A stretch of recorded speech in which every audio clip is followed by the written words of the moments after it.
Hello, welcome to Mulls on Mission podcast. I'm Philip, And I'm Anna. and here comes our silly question.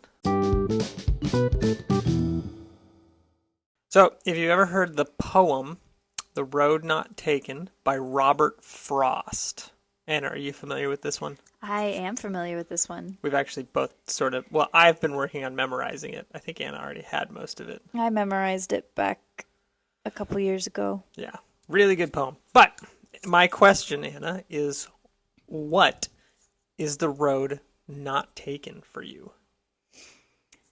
So there are several that I could possibly talk about. I think one is, there's this one. There was a guy before you. I was friends with you at the time, but I was talking to this other guy. What? What? And You were seeing another guy? I was talking to another guy.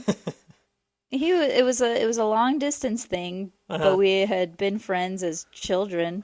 Mm-hmm. And I could have kept seeing him. It's true, you could have. There was mutual interest, but then we decided He was also a pilot. he was also a pilot. Clearly, I've got a thing. You got a thing I've got for a type. pilots. I've got a type for sure. He was military though. I guess still is Air Force pilot. Not a civvy like me. But yeah, that is one road I could have taken, and it would have changed the trajectory. Possibly, I don't know if it would have gone all the way, but yeah, that is a road not taken. That's a road that I didn't take to its end. And I'm so glad for that. Yep. Yeah. Me too. For me, road not taken would be college. And in that poem, it says, like, I looked down one road as far as I could till it bent in the undergrowth, then taking the other, though just as fair. And I feel like I have looked very, very far down the college road. In my preparations for like aviation maintenance and pilot stuff, I had like a whole spreadsheet on my wall. So not like an Excel spreadsheet, like a physical like poster with all the criteria and details on my wall in high school, trying to decide what college to go to, like down to the what is the guy to girl ratio at the school. And I've technically been enrolled in 2 different colleges and taken anywhere from 1 to 3 semesters. But that road just does not seem to be the one for me right now. But yeah, that would be my road not taken, is official college. That's a good answer. All right, now on to our regular update.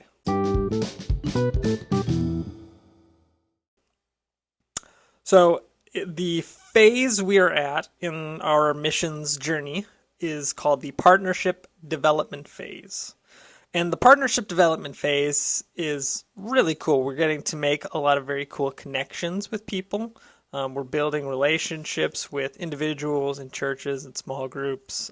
We are getting to advocate for Bible translation globally and just really inform and educate the church on, hey, this is where Bible translation is at. Here are some of the incredible stories coming from off the field.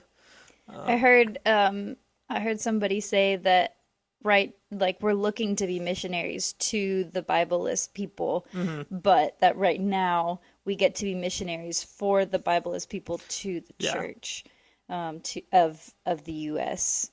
and those that we're connected with. And I just love that picture because we're still on mission. Yeah.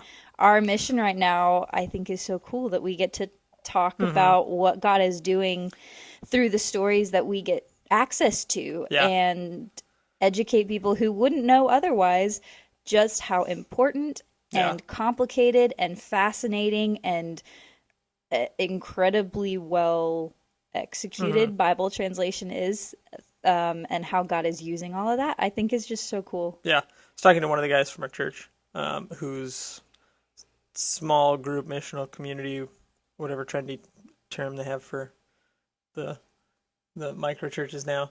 But he was like, Dude, I didn't even realize that the Bible wasn't translated in every language. So, like, an opportunity for us to advocate for Bibleless peoples and just inform the Western U.S. church, like, hey, this is the status of things across the world in places that you've never even thought to think about or research or look up. And And yeah, then being that tie to hmm global missions, like it takes a team. And so we get to have that invitation if you want to yeah, be a part of it through active prayer, yeah, through advocacy, through financial hmm partnering. These are the avenues yeah, with which you can join Bible translation and what hmm Wycliffe is doing. doing. So it's a very cool part of our job. Yeah, I am liking it. One thing, though, that the partnership development phase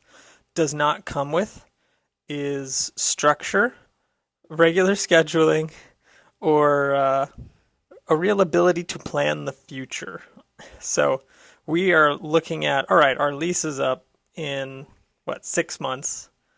That there's, a chance we could be basically fully funded to go to our first assignment by then, but probably not. So it's like, okay, what do we do? Do we renew our lease for another year and then, you know, just leave at some point and lose that down payment? Do we uh, end the lease then and go move in somewhere else for a short time? It's a kind of volatile, and not in like a bad way necessarily, but just a volatile season of the missions journey where you don't know what's really next and you have to try to navigate all of the ups and downs and unknowns. So right now, our plan is we are not going to renew our lease in 6 months, but we are going to move out and move in with Anna's parents. It's going to be great. Yeah.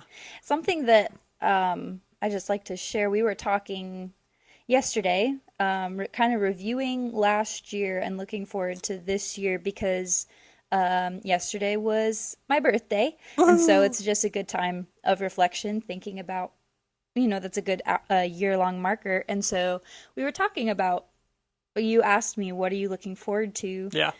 in this upcoming 26th year? And, I've thought about it. I've thought about it a lot, but one thing that is very different about this year than where I was this time last year was last year I had a whole vision for what the year was going to be like. I hmm had anticipation Yeah. of certain things going certain ways, Yeah. and I was very excited about those things. However, they didn't pan out, hmm almost none of them, the way I Yeah. had planned, and not complaining. But I think this year the opposite is true. I have not enough context to plan for the Yeah. future. And so a lot of it is just held with an open hand of whatever God you want to do it.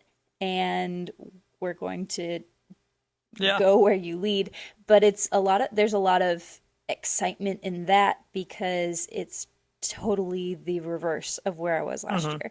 So while yes, it's hard, like for the planner and you, I know Yeah. it's been very hard. Yeah. Oh, I am such a planner. I mean, just flashback to the college thing where I was trying to spreadsheet out and pick the very best thing. I like my plans. I like my spreadsheets. He really loves Excel. I do. I would be jealous. Uh, If Excel were a person and a female. yes, but that being said, there is a lot of blessing, I think, in just knowing that Yeah. God is going to get us to a place that is good and hmm surrounded by His goodness, and keep us in His goodness in the process. But also knowing that we can't possibly plan Yeah. for everything, and so we have to let it go. I think that's an important thing to learn in the Christian walk, and hmm I'm grateful that we're learning how to do that now Yeah.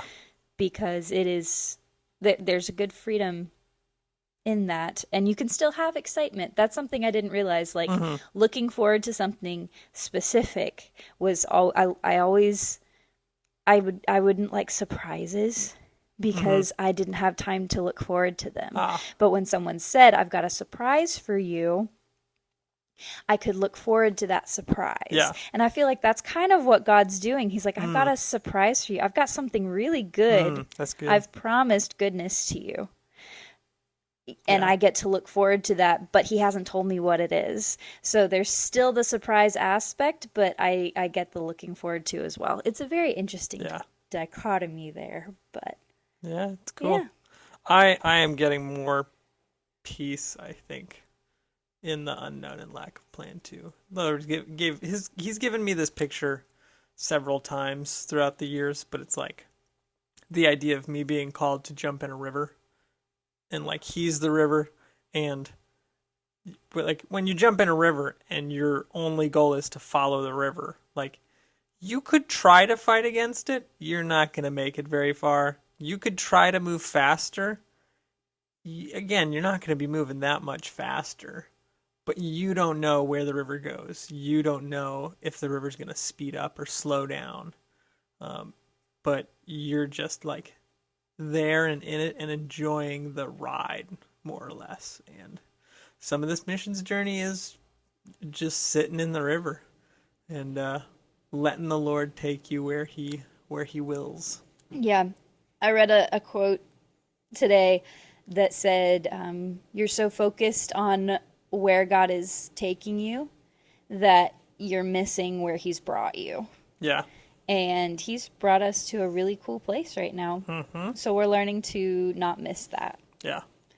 I feel like we've jumped into the what's God been teaching you portion without the announcement. Yeah, almost. Which we're going to move on to the what's God showing us portion. So we're actually going to do something different with the what's God been showing us portion. We would love to start sharing some stories with you guys of what God has been doing on the field with Bible translation. So Anna has got a story from the field pulled up. She has been poring over these like so much. You've just been reading. I think you've read every story just about. I've read a lot of them. And there's easily 100 stories, I think. Yeah. Yeah. They're just they capture your attention because this is not just a fiction story. This is what God is doing. Yep. It's so cool. So she's going to go ahead and share with one of those stories with you guys now. So I'm going to talk about the Hadi translation project. Okay. So this is a people group in, is it Papua New Guinea?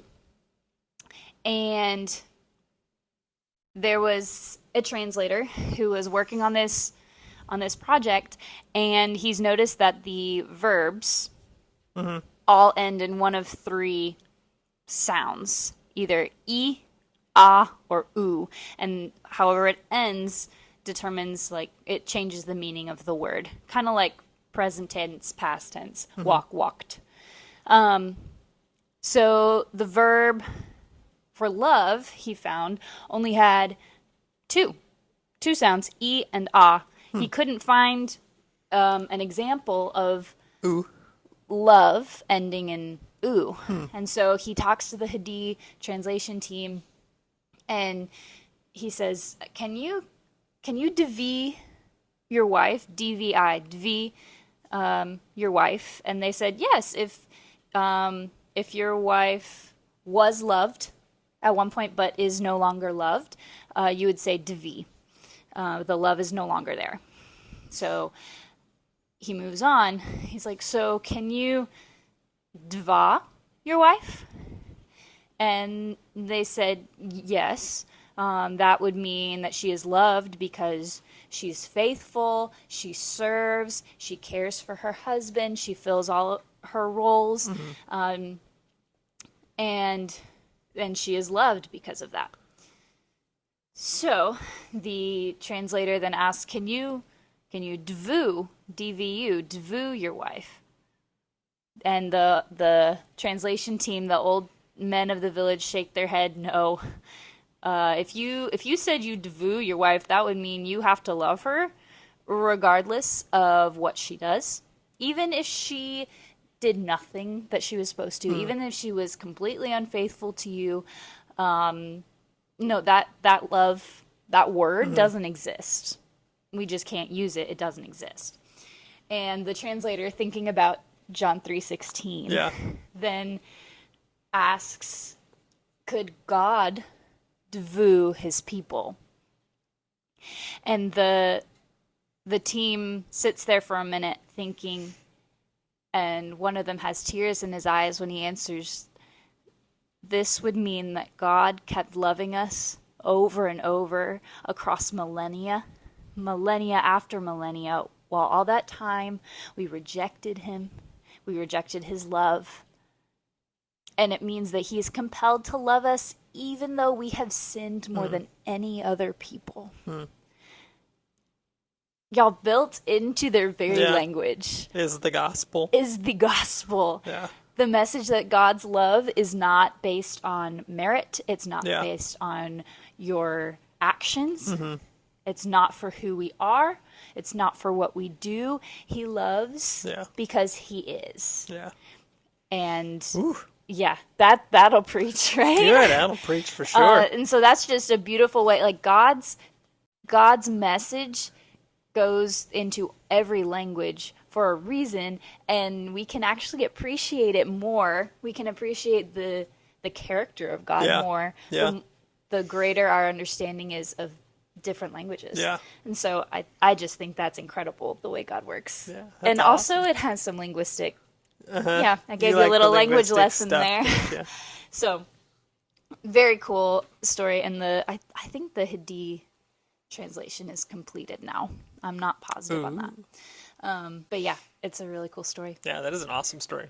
So we want to share more stories like that with you guys in the future and in future episodes so that you guys can be as excited about what Bible translation is doing as we are. Yeah. So, but thanks for listening, and we look forward to the next time we get to update you guys. Thanks. Bye. Bye.